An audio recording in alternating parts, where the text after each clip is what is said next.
Malam ini kita menyadarkan diri kita, terlebih lagi yang berceramah, jangan kau hanya sampai menyampaikan ayat saja. Hai Abdul Somad, apakah kau yang bicara itu hatimu sudah hidup?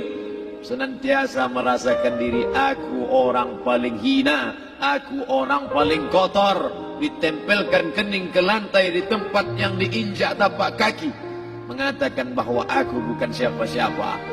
Umur diberikan Allah 40, 60, 70. Berapa yang kupakai untuk menolong agama Allah? Berapa yang kupakai untuk mengingat Allah? Mata, tangan, telinga, kaki akan diminta tanggung jawab di hadapan Allah. Dulu dibangga-banggakan, dihormati, dimuliakan. Yang kami muliakan Al-Mukarram, Al-Ustadz. Tapi pada saat tiba masanya, yang kita bawa tak lain tak bukan innallaha la yanzuru ila ajsamikum. Allah tak menengok badan, fisik, bentuk tubuh, baju. Ini sampulnya saja. Wala ila suwarikum, Allah tak menengok rupa, wajah. Walakin yanzuru ila qulub. Hati kamu yang bersih itulah yang kau bawa menghadap Allah Subhanahu wa taala. Yauma la yanfa'u malun, harta tak berguna. Wala banun, anak tak bisa menolong. Harta tak berguna, anak tak mampu menolong. Illa man atallah, kecuali orang yang datang menghadap Allah biqalbin salim, dengan hati yang bersih, hati yang tulus, hati yang memercikkan cahaya iman, hati yang bersih dari hasad, busuk hati, sum'ah, riya, takabbur.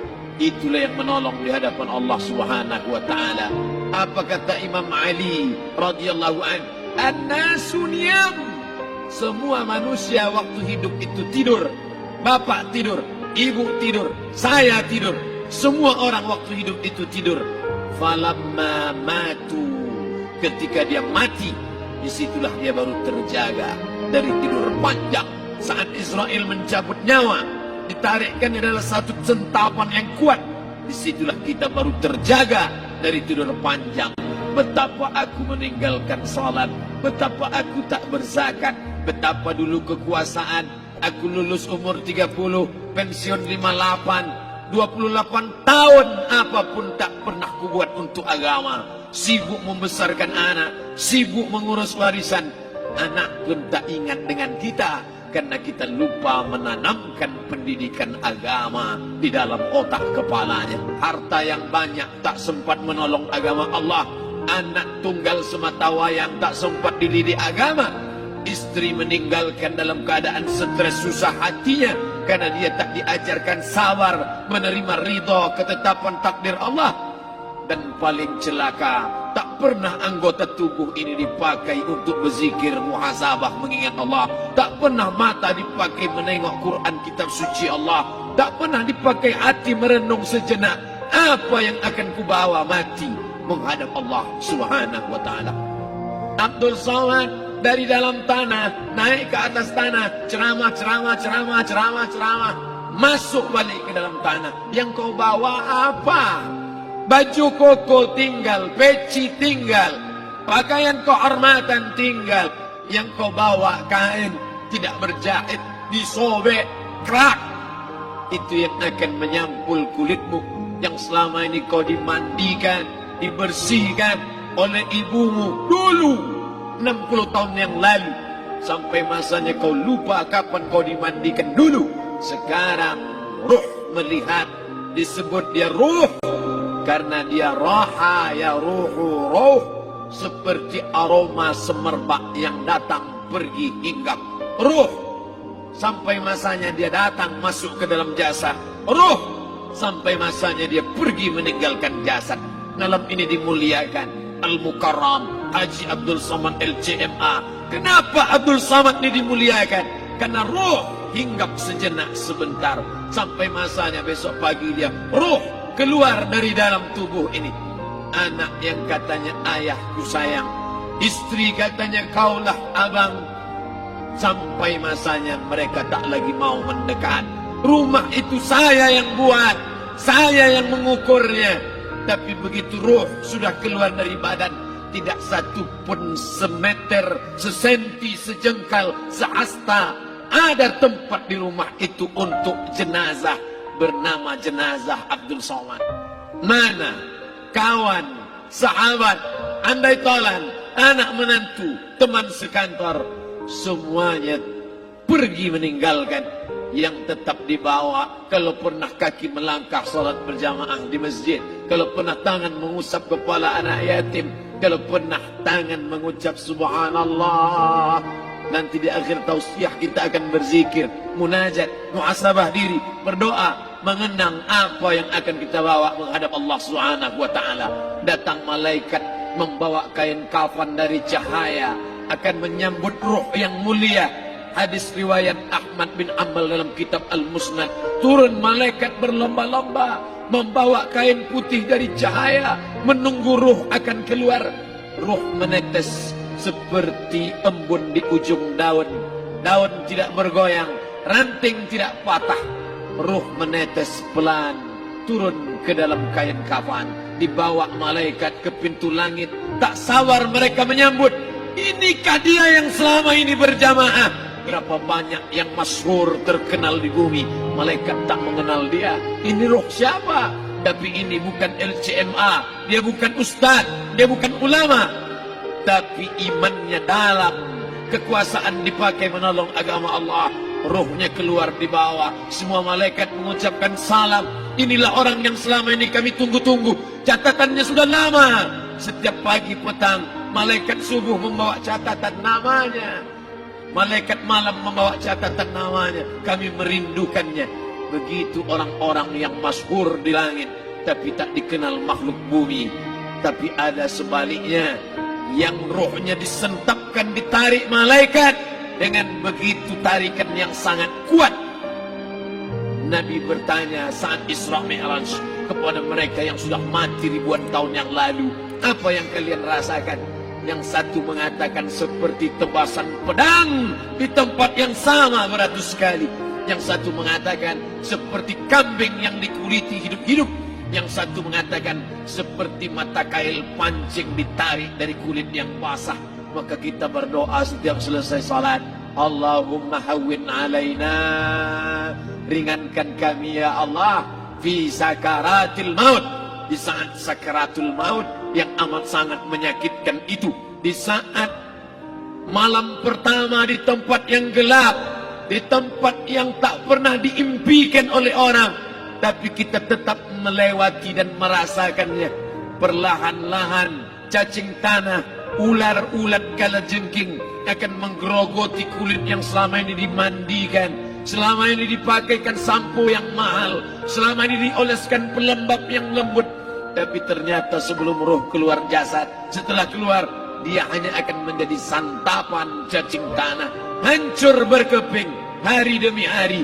Yang pertama kali membusuk adalah mata, karena dia berisi cairan. Cairan ini mengering, busuk dan berlubang. Lalu kemudian usus sebulan di dalam tanah, mulai dia menggelembung masuk angin dan dia meletus pecah. Cacing-cacing tanah mulai datang menggerogoti, memakan. Habis, siap tak siap, suka tak suka, kau akan didatangkan.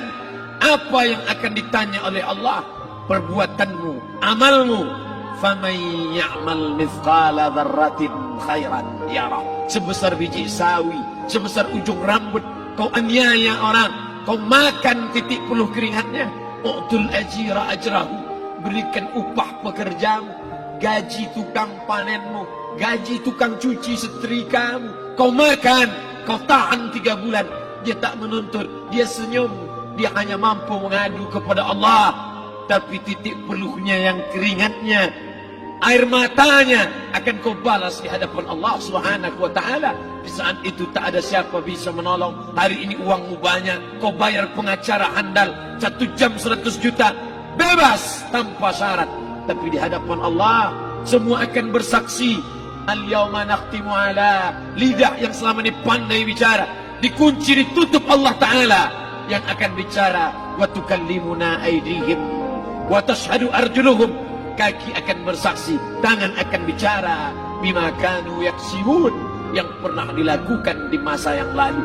Mata melihat seolah-olah nyata perbuatan itu pernah dilakukan dulu. Kita lupa, kita tak ingat. Tapi catatan malaikat terlalu terang benderang. Wa in kullun lamma jami'un ladaina muhdarun. Catatan dibaca sampai-sampai orang itu tak percaya. Ma li hadzal kitab, kenapa buku catatan saya ini la yughadiru saghiratan, yang kecil-kecil, wala kabiratan, yang besar-besar, ahsaha, semua tercatat dalam buku catatan yang nyata. Dalam surat Al-Isra apa kata Allah? Iqra. Hari ini kalau dikatakan Iqra baca Quran, Iqra baca Yasin, malam Jumat Iqra baca surat Al-Kahfi. Tapi sampai hari itu Yasin tak bermakna, Al-Kahfi tak lagi disuruh baca, karena hidup sudah berakhir. Iqra, baca. Apa yang kau baca? Kafa binafsika al-yawma 'alaika hasiba. Baca buku catatan amal. Sampulnya dosa, isinya dosa. Catatan kakinya dosa, sampul penutupnya dosa, bibliografinya dosa. Sampai ia pun tidak percaya, kenapa aku hidup hanya dosa saja. Saat itu dia mendengar teriakan azab, saat itu dia menyaksikan pekikan teriakan sakitnya siksa. Rabbana, ya Tuhan kami, farji'na, balikkan lagi kami ke dunia. Rabbana, ya Tuhan kami, absarna, mata kami sudah melihat azab. Wasami'na, telinga kami sudah mendengar sakitnya pekikan, teriakan, jeritan. Farji'na, balikkan lagi kami ke dunia. Na'mal salihan, kami ingin amal saleh, kami ingin bantu masjid, kami ingin sekolahkan anak yatim, kami ingin muliakan fakir miskin, kami ingin bantu panti jompo. Farji'na, balikkan lagi kami dunia. Kami ingin salat tahajud, kami ingin tahiyatul masjid, kami ingin puasa sunnah. Saat itu penyesalan tak lagi berguna. Na'mal salihan, kami ingin amal saleh.